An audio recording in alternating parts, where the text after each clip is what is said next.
चलिए एक बार फिर से स्वागत है आपका यूनिक स्टडी पॉइंट चैनल पे, जहाँ पे हम लोग डिस्कस करते हैं मोस्ट इम्पोर्टेंट प्रीवियस ईयर के क्वेश्चंस जो कि आपके इलेक्ट्रिकल मशीन्स के होते हैं, जहाँ पे हम लोग कॉन्सेप्ट के साथ में देखते हैं जितने भी प्रीवियस ईयर के क्वेश्चंस, जैसे LMRC हो गया, UPPCL JEE हो गया और DMRC हो गया। तो इन सब में जो भी आपके इम्पोर्टेंट प्रीवियस ईयर क्वेश्चंस होते हैं इलेक्ट्रिकल मशीन से जो आए हुए होते हैं, उनको हम लोग यहाँ पे डिस्कस करते हैं। तो चलिए फिर हम लोग फिर से आज स्टार्ट करते हैं एक नए सेशन के साथ। तो जैसा कि आप लोगों को क्वेश्चन दिख रहा होगा स्क्रीन पे, ये क्वेश्चन आपको सबसे पहले आपको 10 सेकंड का टाइम दिया जाएगा।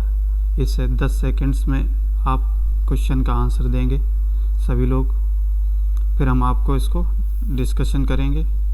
चलिए बताइए इसका आंसर क्या होगा। पहला क्वेश्चन देखिए क्या कहा गया है इसमें। In squirrel cage induction motor the rotor conductor are. बताइए आंसर, बताइए सभी लोग क्या होगा इसका आंसर। तो देखिए क्वेश्चन में क्या कहा गया है, एक स्क्वायरल गेज का आपके पास इंडक्शन मोटर है। अब इस इंडक्शन मोटर में जो रोटर के कंडक्टर्स होते हैं, वो आपको बताना है कैसे होते हैं। ओपन सर्किटेड होते हैं, पहला ऑप्शन दिया गया है। दूसरा ऑप्शन दिया गया short circuited by end rings, और सी ऑप्शन दिया गया है short circuited by external reactance, और डी ऑप्शन दिया गया है short circuited by external resistance. तो बताइए इसका आंसर क्या होगा।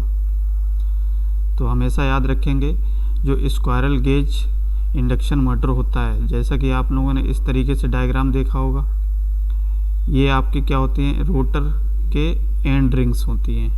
अब ये एंड रिंग्स जो होती हैं आपकी शॉर्ट सर्किटेड होती हैं, किससे, रोटर के एंड रिंग से। तो ये आपका रोटर का पोर्शन होता है स्क्वायरल गेज का, इस तरीके से आपने देखा होगा डायग्राम, ठीक है। तो ये आपकी क्या होती हैं, ये होती हैं आपकी एंड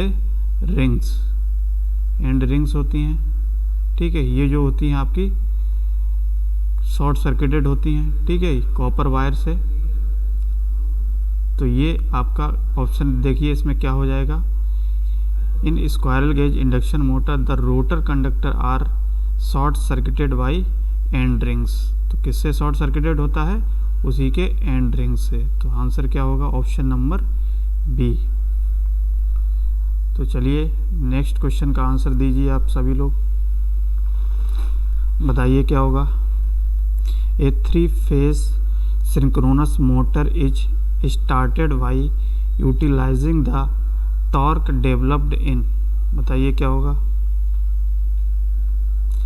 क्या कहा गया, एक 3 फेज सिंक्रोनस मोटर को जो उसमें यूटिलाइज जो टॉर्क डेवलप होता है, ठीक है, उपयोग करके परिवर्तित किया जाता है। इसमें क्या आपका चेंजेस होता है, बताइए इसमें आंसर क्या होगा इसका। पहला ऑप्शन दिया गया हाई स्पीड स्टीम टरबाइन, दूसरा ऑप्शन दिया गया है the damper winding on rotor, और थर्ड ऑप्शन दिया गया है the damper winding on the stator, the low speed water turbine. तो क्या होगा, 3 phase synchronous motor is started by utilising the torque developed in. यानी कि जो 3 फेज सिंक्रोनस मोटर होता है, आप जानते हो 3 फेज सिंक्रोनस मोटर आपका सेल्फ स्टार्टिंग मोटर नहीं होता है, नॉट सेल्फ स्टार्टिंग, ठीक है। तो इसलिए हम लोग क्या करते हैं, इसको स्टार्ट करने के लिए एक बाहर से प्राइम मूवर का लगाना पड़ेगा, या तो क्या करोगे, रोटर पे आपकी एक डैम्पर वाइंडिंग भी यूज की जाती है, ठीक है। तो डैम्पर वाइंडिंग का भी यूज होता है आपको मोटर को स्टार्टिंग टॉर्क डेवलप कराना, ठीक है। तो यहाँ से देखिए इसमें क्या हो जाएगा, ऑप्शन नंबर आंसर हो जाएगा आपका ऑप्शन बी, यानी कि damper winding on the rotor. तो रोटर पे आप डैम्पर वाइंडिंग प्रोवाइड करते हैं फॉर स्टार्टिंग टॉर्क के लिए, ठीक है। तो यहाँ से ऑप्शन क्या हो जाएगा, ऑप्शन नंबर बी। अब नेक्स्ट क्वेश्चन है, आप बताइए, इसको सॉल्व करिए। बहुत अच्छा क्वेश्चन है आपके लिए, इसको सभी लोग सॉल्व करेंगे।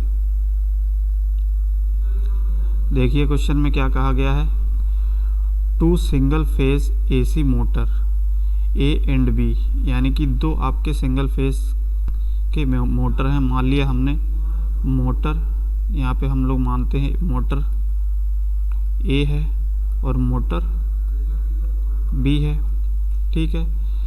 आगे पढ़िए क्या लिखा है, motor A and B operate from 1000 volt supply, यानी कि सप्लाई कितनी है इसकी, हम मान लेते हैं वोल्टेज सप्लाई है 1000 वोल्ट, और इस मोटर की भी सप्लाई क्या दी गई है 1000 वोल्ट। नेक्स्ट आपसे पढ़िए आगे क्या लिखा है,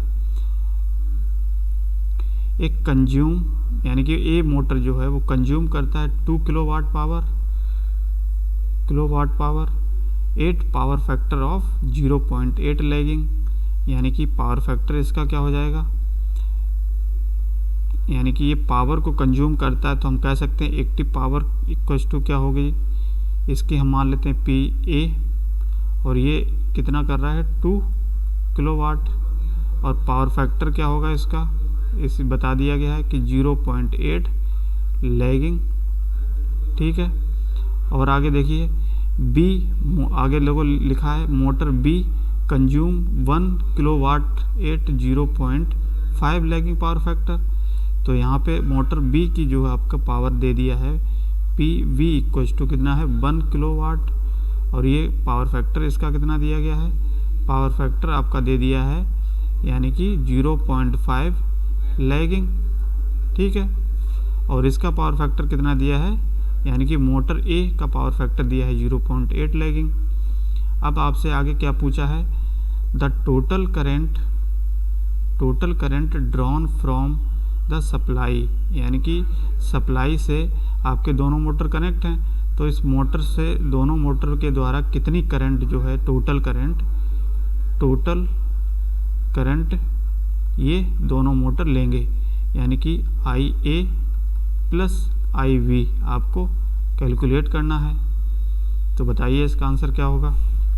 तो ये सारी क्वांटिटीज़ आपको दी गई हैं। अब बात करते हैं करंट की। तो करंट हम लोग निकालेंगे, मान लिया हम मोटर 1 मानते हैं, मोटर A की अगर वैल्यू निकालें, तो सपोज करिए हमारे पास मोटर A है, इसकी अगर हम लोग करंट की वैल्यू निकालते हैं तो यहाँ से पावर देखिए PA इक्वल टू कितना दिया गया है 2 किलोवाट, ठीक है। तो पावर हम जानते हैं क्या होता है B into I cos phi equal to 2 kV, ठीक, 2 किलोवाट लिख सकते हैं। अब देखिए यहाँ दोनों मोटर के लिए आपकी वोल्टेज की वैल्यू सेम दी गई है, तो यहाँ पे हम वोल्टेज की वैल्यू यहाँ पे रख देते हैं, कितना है 1000 इंटू करंट तो हमको निकालनी है, तो हम इसको एज्यूम कर लेते हैं मोटर A के लिए करंट, मोटर A की करंट इंटू पावर फैक्टर इसका कितना दिया गया है, पावर फैक्टर इस मोटर का दिया गया है 0.8, तो 0.8 लिख लिया, 2 इंटू 1000 हम कर देंगे वाट में कन्वर्ट करने के लिए।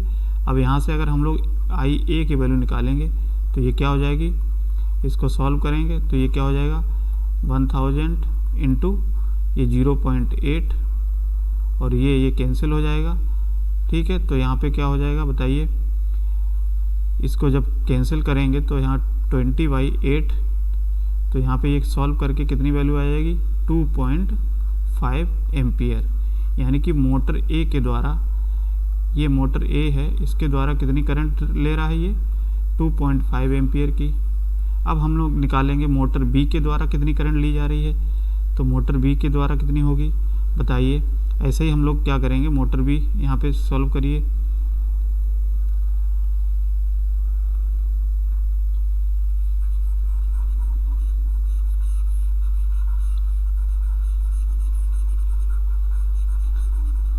सॉल्व करिए सभी लोग। सेम ऐसे ही आपको सॉल्व करना है जैसे इसको आपने सॉल्व किया है। अब देखिए इसमें क्या है, मोटर B की करंट आपको निकालना है, तो यहाँ से आप क्या करोगे, PB इक्वल टू हम जानते हैं कितना दिया है 1 किलोवाट, इसको हम लिख सकते हैं B into IV cos phi B equal to 1 into 10⁻³ लिख सकते हो या 1000 लिख सकते हो।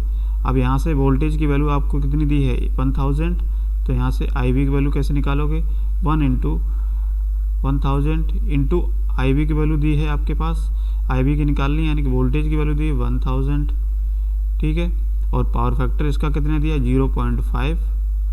तो जब आप इसको सॉल्व करेंगे तो इसकी वैल्यू क्या आ जाएगी 0.5, यानी कि यहाँ से करंट आ जाएगी मोटर की 2 एम्पियर, ठीक है। तो हमने देखा कि IB की वैल्यू यहाँ से कितनी हमने निकाली है 2 एम्पियर, और IA की वैल्यू हमने कितना निकाला था, IA की वैल्यू हमने निकाली है 2.5 एम्पियर। तो हमको दोनों मोटर के द्वारा बतानी है कि करंट कितनी ये दोनों मोटर लेंगे। तो यहाँ से टोटल करंट जब आप निकालोगे तो टोटल करंट कितनी हो जाएगी बताइए, टोटल करंट हो जाएगी IA प्लस IB। तो यहाँ से IA की वैल्यू कितनी है 2.5 प्लस यहाँ से IB की वैल्यू 2, तो जब आप इसको ऐड करेंगे तो यहाँ से आंसर कितना आ जाएगा 4.5 एम्पियर। देखिए कौन सा ऑप्शन सही होगा, ऑप्शन नंबर ए। यहाँ से आप क्या कर सकते हैं, दोनों मोटर के द्वारा जो करंट ली गई है वो करंट की वैल्यू हम लोग निकाल सकते हैं, ठीक है। तो देखिए कितना आसान क्वेश्चन है, आपको एक बार आप इसको ट्राई करेंगे तो आप आसानी से इसको कर लेंगे। चलिए नेक्स्ट क्वेश्चन देखते हैं।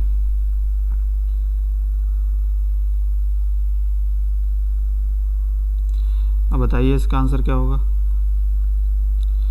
सभी लोग आंसर देंगे इसका।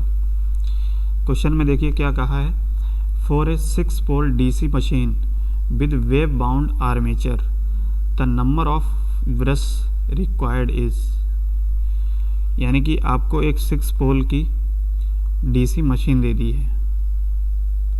अब इस DC मशीन की जो वाइंडिंग की गई है वो किस में की गई है, वेव बाउंड में की गई है, यानी कि वेव बाउंड में की गई है। तो इस केस में आप जानते हो कि बाइंडिंग आपकी 2 टाइप की होती है, एक लैप बाइंडिंग होती है, एक वेव बाउंड होती है। तो वेव बाइंड में हमने आपको हमेशा बताया कि जो नंबर ऑफ पैरेलल पाथ होते हैं वो कितने होते हैं 2 होते हैं हमेशा, ठीक है।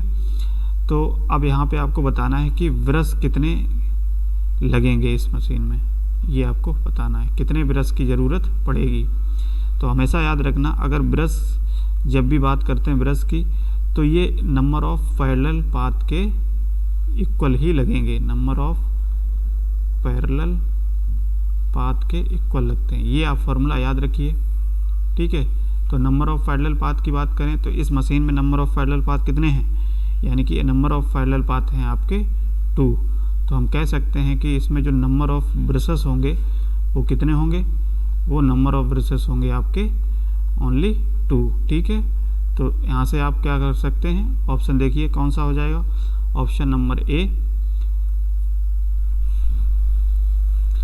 चलिए नेक्स्ट क्वेश्चन का आंसर दीजिए सभी लोग, क्या होगा इसका आंसर। क्वेश्चन में देखिए क्या कहा है, the load characteristic of DC shunt generator, यहाँ पे DC shunt generator is determined by DC। बताइए क्या होगा इसका आंसर। पहला ऑप्शन दिया गया है the voltage drop due to armature reaction, comma voltage drop due to decrease field current and voltage drop in armature resistance. दूसरा सी ऑप्शन दिया गया the voltage drop due to armature reaction and voltage drop in armature resistance. D option दिया गया है the voltage drop due to armature reaction, comma voltage drop due to decrease field current and voltage drop in armature resistance and field resistance. तो बताइए इसका answer क्या होगा।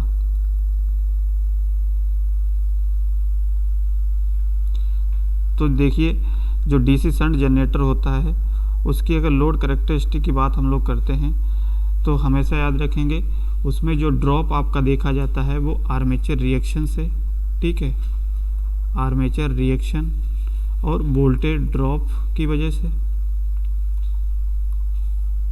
Armature reaction की drop से, और जो आपका आर्मेचर रेजिस्टेंस में जो वोल्टेज ड्रॉप होता है उसकी वजह से, ठीक है। तो यहाँ से देखिए आंसर क्या हो जाएगा, option number B, the voltage drop due to armature reaction, comma voltage drop due to decrease field current and voltage drop in armature resistance.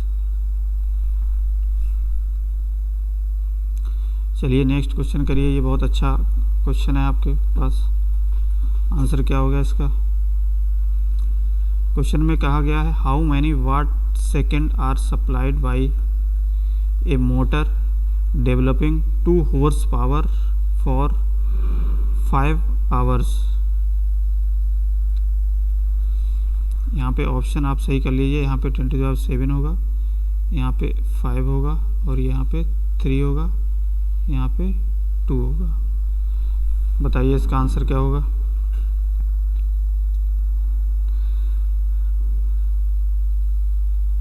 तो देखिए यहाँ पे कुछ नहीं, आपसे पूछा गया है वाट सेकंड क्या है आपका, यानी कि एनर्जी ही आपको बताना है। वाट सेकंड का मतलब क्या है? वाट आवर में जो होता है आपका वो क्या होता है? एनर्जी होती है। तो एनर्जी आपको बतानी है। अब यहाँ से देखिए, आप जानते हैं कि क्या क्या क्वेश्चन में क्या दिया गया है। गिवन आपकी पावर दी गई है 2 हॉर्स पावर, और क्या दिया गया है? टाइम दिया है 5 आवर्स।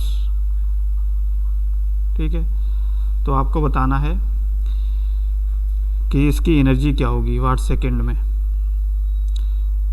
तो देखिए यहाँ से कैसे सॉल्व करेंगे। E इक्वल्स टू हम जानते हैं कि पावर क्या होता है? V into energy. अब जब कैलकुलेट करेंगे तो P इंटू टी होता है। ठीक है, और पावर को हम लोग क्या लिख सकते हैं? B इंटू आई इंटू टी के फॉर्म में भी आप लिख सकते हैं एनर्जी को। अब देखो यहाँ से आप क्या क्या निकालोगे? एनर्जी निकालना है। तो यहाँ से पावर की वैल्यू आपको दी गई है कितनी? 2 हॉर्स पावर। तो 2 हॉर्स, 1 हॉर्स पावर में कितना आपका पावर होता है वाट? वो होता है आपको 746.5 वाट। ये आपको पता है। अब देखिए इस फॉर्मूले में आप पुट करिए इसकी वैल्यू को। तो ई कहाँ से आप कितना निकाल लेंगे?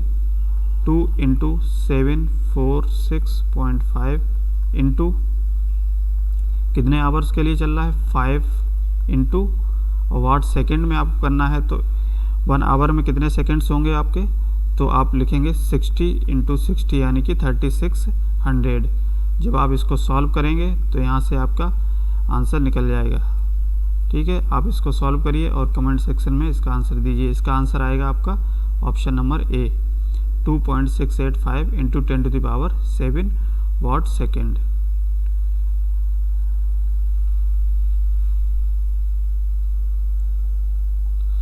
चलिए नेक्स्ट क्वेश्चन का आंसर दीजिए। क्या लिखा है? देखिए क्वेश्चन में क्या पूछा गया है।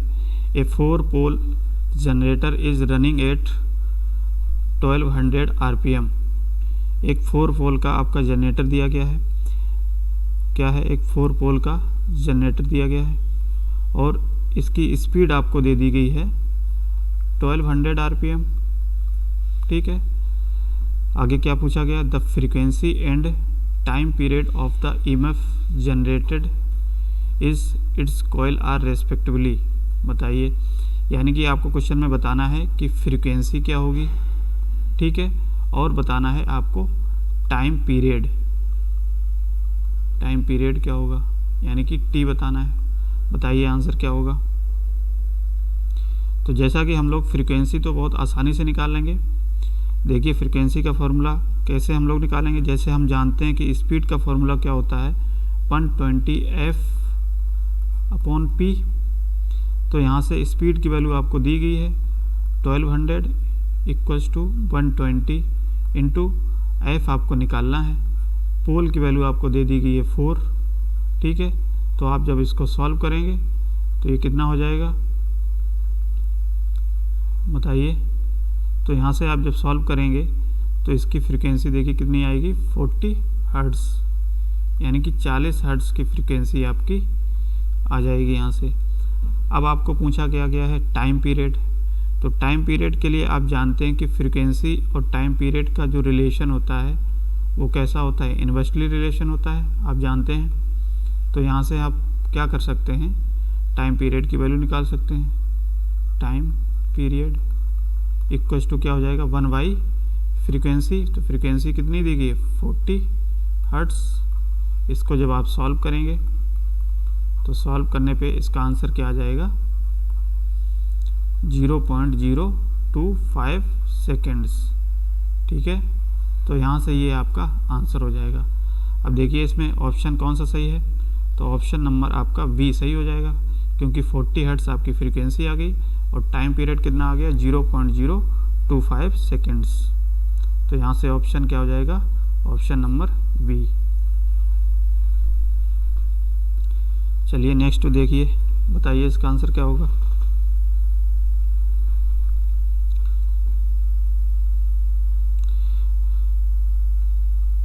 तो देखिए क्या कहा है क्वेश्चन में, the single phase induction motor which does not have centrifugal switch.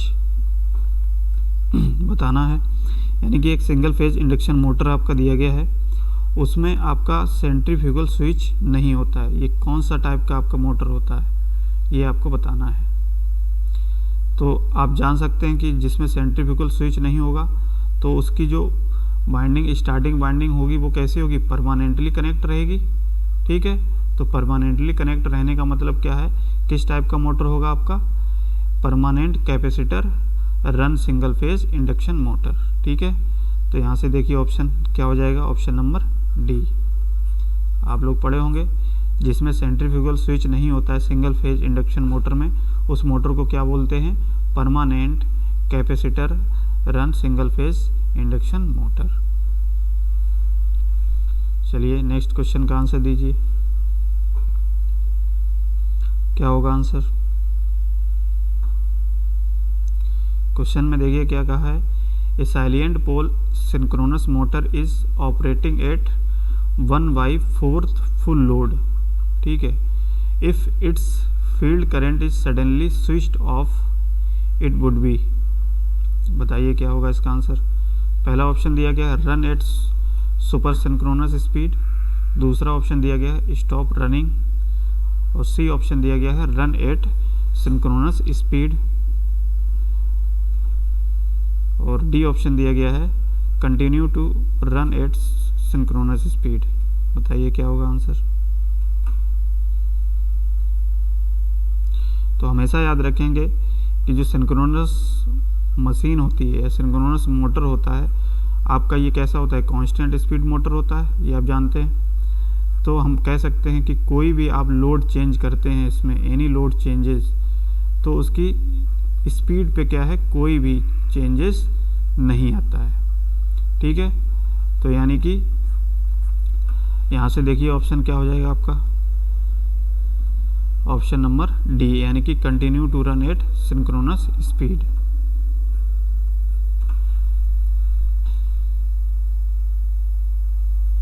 बताइए इसका आंसर क्या होगा।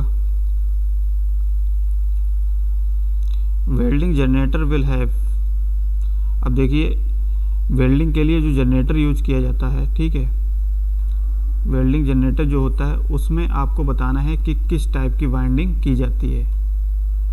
डीसी वेल्डिंग, देखिए इसमें क्या है, वेल्डिंग के लिए आप देखे होंगे कि बाइंडिंग्स डीसी मशीन में किस टाइप की होती है, एक तो लैप बाइंडिंग होती है, एक या तो वेव बाइंडिंग होती है। तो इसमें आपको देखिए ऑप्शन दिया गया है कि अगर आप डीसी जनरेटर को अगर वेल्डिंग के लिए यूज करते हैं तो किस टाइप की बाइंडिंग को यूज करना पड़ेगा। पहला ऑप्शन दिया गया है लैप बाइंडिंग के लिए, और दूसरा ऑप्शन दिया गया है, यहाँ पे बी डाल दीजिए और सी, तो यहाँ से दूसरा ऑप्शन दिया गया आइदर लैप और वेव बाइंडिंग, सी ऑप्शन दिया गया वेव बाइंडिंग, और डी ऑप्शन दिया गया नन ऑफ दिस, इनमें से कोई नहीं। तो बताइए आंसर क्या होगा। तो हमेशा याद रखना कि लैप बाइंडिंग का यूज किया जाता है, लैप बाइंडिंग का यूज किया जाता है। क्यों लैप बाइंडिंग का यूज किया जाता है, क्योंकि लैप बाइंडिंग में क्या होता है, ये बाइंडिंग हाई करंट और लो वोल्टेज के लिए यूज किया जाता है। ठीक है, ऐसे ही आपका अगर वेव की अगर बात करें तो वेव बाइंडिंग में हमेशा ये पॉइंट याद रखना क्या होता है, लो करंट और हाई वोल्टेज के लिए यूज़ की जाती है। ठीक है, तो आप जानते हैं कि अगर वेल्डिंग आपको करनी है तो वेल्डिंग के लिए क्या करना पड़ेगा, आपको हाई करंट की रिक्वायरमेंट होगी। क्या होती है, हाई करंट की रिक्वायरमेंट होती है। तो हाई करंट की रिक्वायरमेंट होने की वजह से हम लोग कौन सी बाइंडिंग यूज करते हैं, लैप बाइंडिंग, क्योंकि लैप बाइंडिंग में जो नंबर ऑफ पैरेलल पाथ होते हैं वो आपके पोल के इक्वल होते हैं। ठीक है। तो करंट रेटिंग को अगर बढ़ाना है, करंट रेटिंग बढ़ाने का मतलब क्या है, वो नंबर ऑफ पैरेलल पाथ को आप इंक्रीज कर दो तो वहाँ से करंट रेटिंग भी बढ़ जाती है। तो आप ऐसे भी समझ सकते हो। तो देखिए आंसर क्या हो जाएगा इसका, ऑप्शन नंबर ए, यानी कि लेफ्ट बाइंडिंग। बताइए नेक्स्ट क्वेश्चन का आंसर दीजिए। क्वेश्चन में पूछा गया है, if in a 6 pole lap bound DC machine the air gap under each pole not the same, this is likely to result in. बताइए आंसर क्या होगा। यानी कि एक 6 पोल की डीसी मशीन में प्रत्येक पोल में जो एयर गैप का अंतर है वो समान नहीं है। तो इसके परिणाम स्वरूप इसका परिणाम की संभावना क्या है, इसमें देखिए ऑप्शन दिए गए हैं, higher terminal voltage, option B दिया गया है रिड्यूस एडी करंट, और सी ऑप्शन दिया गया unequal currents in parallel path, D option दिया गया है नन ऑफ दीज। बताइए क्या होगा।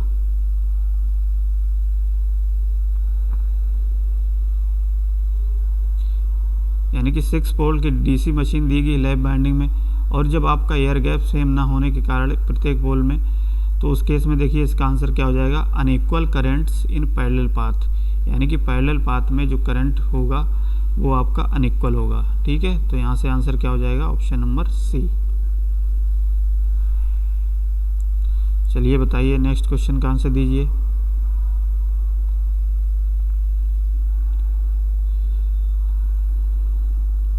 नेक्स्ट क्वेश्चन में पूछा गया है, in Swinburne's method of testing DC machine the shunt machine is run as a DC. यानी कि आप जानते हैं कि डीसी मोटर में आपका एक टेस्ट किया जाता है, वो सोइनबर्न टेस्ट होता है। ठीक है, ये टेस्ट क्या करता है, नो लोड पर किया जाता है, और ये बेसिकली फ्रैक्शन या विंडेज लॉस को कैलकुलेट करने के लिए किया जाता है। तो देखिए यहाँ पे ऑप्शन क्या हो जाएगा कि motor at no load at rated speed and rated voltage. तो रेटेड स्पीड पे और रेटेड वोल्टेज पे क्या होता है, आपका ये टेस्ट किया जाता है, सोइनबर्न टेस्ट, जो आपका डीसी शंट मोटर में किया जाता है। और देखिए सभी ऑप्शन आपको दिए गए हैं कि generator at full load, C option दिया जनरेटर एट नो लोड। तो जनरेटर के लिए नहीं, बेसिकली ये मोटर के लिए किया जाता है।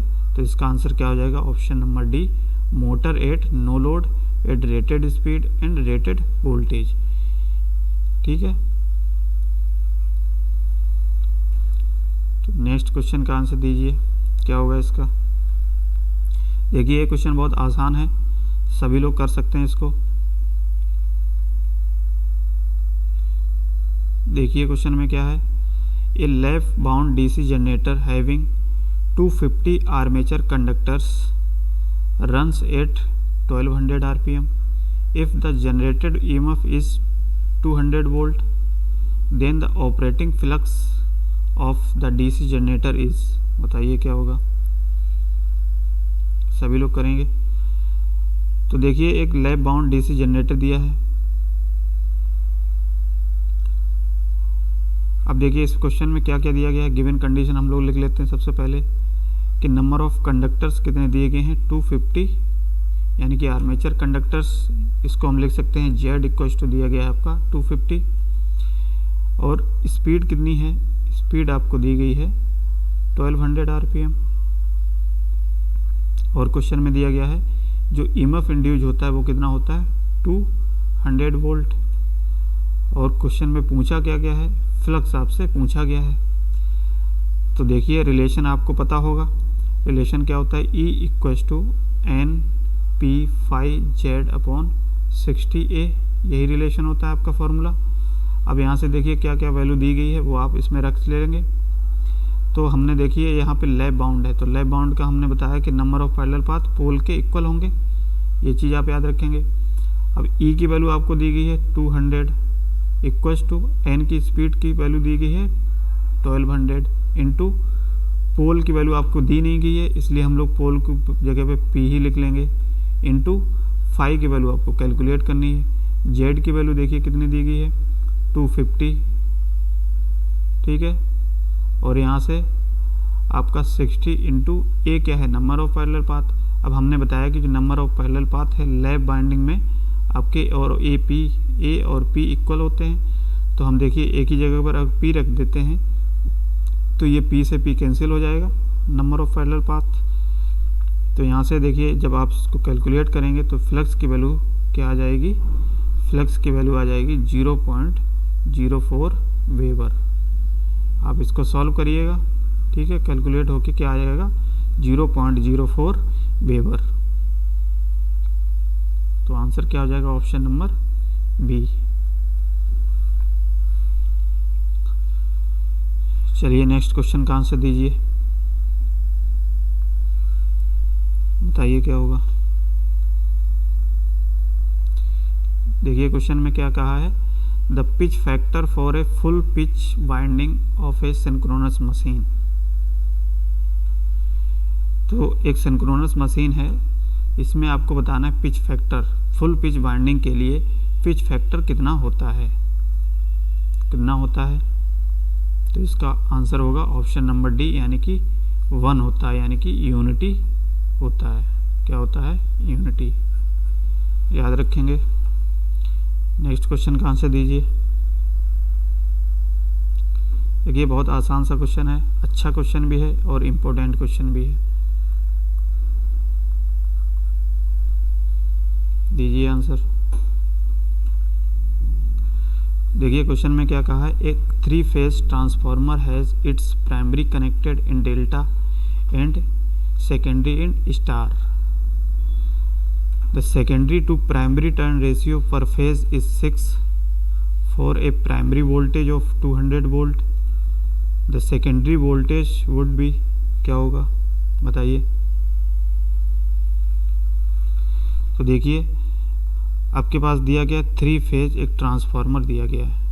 अब इस 3 फेज ट्रांसफार्मर की जो कनेक्शन दिया गया है वो क्या है, प्राइमरी जो कनेक्ट है आपकी डेल्टा में और जो सेकेंडरी कनेक्ट है वो कैसे, स्टार में कनेक्ट है। और आपको टर्न रेशियो क्या दिया गया, secondary to primary turn ratio, यानी कि N2/N1 की वैल्यू कितनी दे दी गई है, 6 for a primary voltage of 200 volt, यानी कि प्राइमरी वोल्टेज कितना दिया गया है 200 वोल्ट। तो हमने लिख लिया 200 वोल्ट। अब आपको बताना क्या है क्वेश्चन में, सेकेंडरी वोल्टेज बताना है V2। तो इसका आंसर बताइए क्या होगा। तो जैसा कि हम लोग रिलेशन जानते हैं कि N2/N1 इक्वल्स टू क्या होता है, V2/V1। तो यहाँ से जब आप कैलकुलेट करेंगे तो V2 की वैल्यू यहाँ से क्या निकलेगी, V1 इंटू 6, यही हो जाएगा। तो V2 की वैल्यू क्या हो जाएगी, V1 की वैल्यू आपको दी गई 200 इंटू 6, तो ये इसका आंसर क्या आ जाएगा 1200 वोल्ट। तो ये जो वोल्टेज आपका निकला है V2 यानी कि सेकेंडरी वोल्टेज, ये आपको वोल्टेज दिया गया है फेज वोल्टेज, ठीक है। अब आपको निकालना है लाइन वोल्टेज। तो लाइन वोल्टेज का आपको फॉर्मूला पता है, √3 टाइम्स ऑफ V फेज, यही होता है। क्योंकि आपका कनेक्शन कैसा दिया गया, इधर स्टार है, सॉरी इधर डेल्टा है और इधर स्टार है। तो स्टार के केस में आपने फेज वोल्टेज निकाल लिया है, लेकिन आपको लाइन वोल्टेज चाहिए। तो जो निकलेगा वो कैसा निकलेगा, फेज वोल्टेज, लेकिन लाइन वोल्टेज हमको निकालना है। तो लाइन वोल्टेज क्या होगा, √3 टाइम्स ऑफ V फेज। तो इसको जब हम सॉल्व करेंगे √3 इंटू 1200 वोल्ट, इसको जब आप सॉल्व करेंगे तो इसका आंसर क्या आ जाएगा 2078 वोल्ट, ठीक है। इसको सॉल्व करेंगे तो इसका आंसर क्या आ जाएगा, ऑप्शन नंबर ए, यानी कि 2078 वोल्ट। चलिए नेक्स्ट क्वेश्चन का आंसर दीजिए, क्या होगा इसका आंसर। तो इस टाइप का क्वेश्चन हमने प्रीवियस सेशन में कराया था, बताइए इसका आंसर क्या होगा। तो क्वेश्चन में क्या कहा है, in a single phase transformer the copper loss at full load is 600 watt, at half of the full load the copper loss will be. तो देखिए एक सिंगल फेज का अगर ट्रांसफार्मर आपको दिया गया है और इसमें आपको फुल लोड कॉपर लॉस दे दिया गया है, यानी कि कॉपर लॉस दिया है किस पे, फुल लोड पे दिया गया है 600 वाट, 600 वाट हमने लिख लिया। और आपसे क्या पूछा है, eight half of the full load, यानी कि फुल लोड के हाफ लोड पे आपको क्या पूछा है, कॉपर लॉस पूछा है। तो हमने बताया कि जो भी आपका फ्रैक्शन लोड होता है, फ्रैक्शन लोड जो होता है उसको हम लोग एक्स से रिप्रेजेंट करते हैं, ठीक है। तो इसको अगला हम लोग इस तरीके से लिख सकते हैं कि copper loss at half load पे आपको क्या करना है, कैलकुलेट करना है। तो देखिए यहाँ पे x की वैल्यू क्या है, 1/2, और कल हमने आपको क्या एक फॉर्मूला बताया था कि Px copper loss equals to क्या होता है, x square into copper loss at full load, यही फॉर्मूला बताया। अब देखिए यहाँ पे क्या क्या दिया गया है, आपको कॉपर लॉस निकालना है हाफ लोड पे। हाफ लोड का मतलब आपका है x की वैल्यू हाफ रखनी है, तो यहाँ से हम लिख सकते हैं 1/2 copper loss equals to x की वैल्यू दी गई 1/2 लिख लिया, इंटू कॉपर लॉस आपका फुल लोड पे कितना दिया गया है, 600 वोल्ट, तो 600 वोल्ट लिख लिया। तो यहाँ से जब आप सॉल्व करेंगे इसको तो ये कितना हो जाएगा, इसको आप सॉल्व करेंगे तो ये आएगा आपका 150 वाट, ठीक है। तो यहाँ से आपका हाफ लोड पे कितना कॉपर लॉस आ जाएगा, ये आ जाएगा 1500 वाट, सॉरी 150 वाट। तो देखिए आंसर क्या हो जाएगा, ऑप्शन नंबर ए। इस तरीके से आप कोई भी क्वेश्चन आपसे पूछा जाता है तो ये वाला फॉर्मूला आप याद रखेंगे। इस फार्मूले से आपको चाहे फुल लोड कॉपर लॉस पूछा जाए या आपको कोई उसके फ्रैक्शन लोड की वैल्यू अगर पूछी जाए तो वो भी आप कैलकुलेट कर सकते हैं, ठीक है। तो इस तरीके से हम लोग इस क्वेश्चन को सॉल्व करेंगे। नेक्स्ट क्वेश्चन देखिए, बताइए इसका आंसर। तो देखिए क्वेश्चन में क्या कहा है, alternator used in hydel power stations has more number of poles in it than that used in thermal power station because, बताइए क्या है।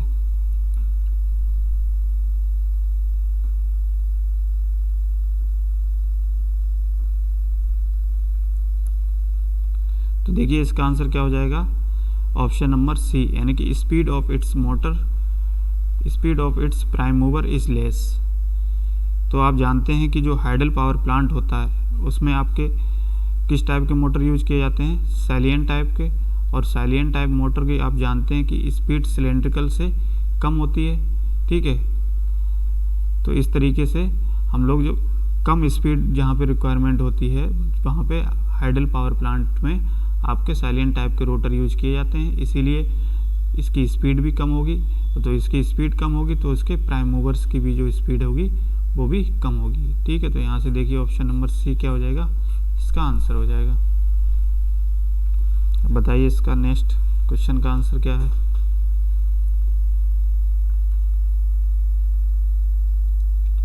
देखिए क्वेश्चन में क्या कहा है, pole of DC machine are ऑफनली लेमिनेटेड टू रिड्यूस। तो आप जानते हैं कि डीसी मशीन में जो पोल होते हैं वो आपके कैसे होते हैं, लेमिनेटेड किए जाते हैं। अब ये लेमिनेटेड क्यों होते हैं, तो बेसिकली ये लेमिनेटेड किए जाते हैं to reduce eddy current loss, eddy current loss. तो एडी करंट लॉस को कम करने के लिए क्या किया जाता है, लेमिनेशन प्रोवाइड किया जाता है। तो यहाँ से देखिए आंसर क्या हो जाएगा, option number A, eddy current loss.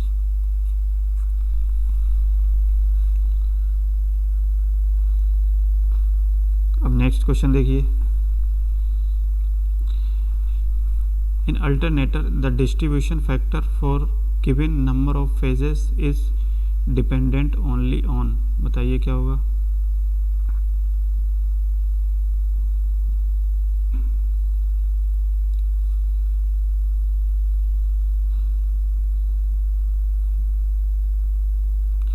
Answer क्या होगा इसका, तो हमेशा याद रखेंगे। अब देखिए इसमें पूछा गया है, एक अल्टरनेटर है, ठीक है। तो इसके डिस्ट्रीब्यूशन फैक्टर के लिए अगर बताना है कि नंबर ऑफ फेजेस जो होते हैं वो डिपेंड करते हैं किस पे, ये बताना है।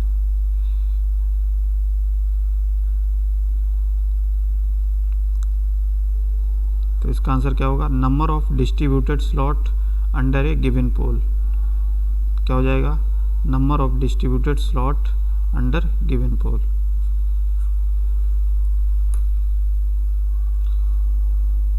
नेक्स्ट क्वेश्चन देखिए, इसका आंसर क्या होगा। क्वेश्चन 20 है ये।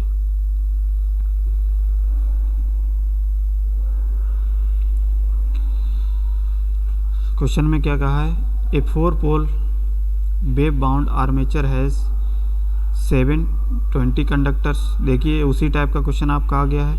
अब इसमें आपको जनरेटेड वोल्टेज पूछा है, तो क्वेश्चन में दिया गया है नंबर ऑफ कंडक्टर, तो नंबर ऑफ कंडक्टर हम लोग लिख लेते हैं 720 कंडक्टर। और पोल कितना दिया है, पोल दिया है 4 पोल, और स्पीड इसकी कितनी दी है 1000 RPM। फ्लक्स भी दे दिया है, फ्लक्स कितना दिया है 2 मिली वेबर, और आपको वोल्टेज पूछा गया है इसमें, तो ये वही फार्मूला आप लगा के इसको सॉल्व कर सकते हैं। अब देखिए बाइंडिंग किस टाइप की इसमें दी गई है, वेव बाउंड दी, तो वेव बाउंड के लिए हमने बताया जो नंबर ऑफ पैरेलल पाथ वो कितने होंगे, ऑलवेज 2 होंगे, यानी कि हमेशा 2 रहते हैं। तो यहाँ से इसका फार्मूला आप जानते हैं क्या होता है, E =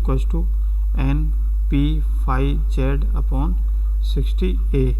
तो सारी क्वांटिटीज़ आपको दी गई हैं, इस सारी क्वांटिटीज़ को आप इस फॉर्मूले में पुट करिए और इसको आप सॉल्व करिए, खुद से आप सॉल्व करेंगे इसको, ठीक है। आंसर आप कमेंट सेक्शन में करेंगे इसका। तो इसको जब आप सॉल्व करेंगे तो इसका आंसर क्या आ जाएगा, ऑप्शन नंबर डी 480 वोल्ट, ठीक है। तो आसान सा क्वेश्चन है, सेम वही रिपीटेड क्वेश्चन हो गया, बस वहाँ पे आपको फ्लक्स पूछ लिया था और यहाँ पे आपको जनरेटेड वोल्टेज की वैल्यू पूछ ली गई है। तो सभी लोग कर सकते हैं। चलिए नेक्स्ट क्वेश्चन देखते हैं। तो देखिए नेक्स्ट क्वेश्चन में क्या कहा है, multi stack variable reluctance stepper motor are widely used to obtain step size in the range. बताइए आंसर क्या होगा।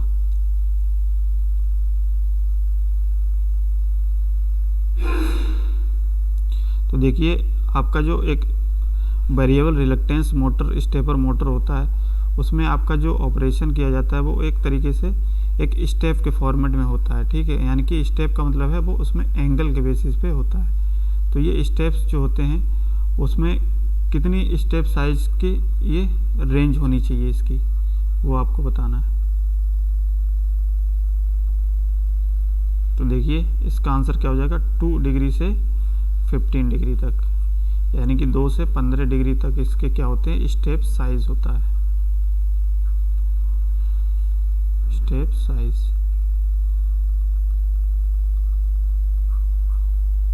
तो ठीक है, फिर आज के लिए हम लोग इतना ही रखते हैं और अगले सेशन में मिलते हैं कुछ नए क्वेश्चंस के साथ में। तो जो लोग पहली बार इस क्वेश्चन सीरीज को देख रहे हैं वो लोग चैनल को सब्सक्राइब कर लें और बेल आइकन को प्रेस कर लें, जिससे नया वीडियो आपको जो भी आएगा वो आपको नोटिफिकेशन उसका मिल जाएगा, ठीक है। तो चलिए आज के लिए इतना ही रखते हैं। बहुत बहुत धन्यवाद। Thanks for watching.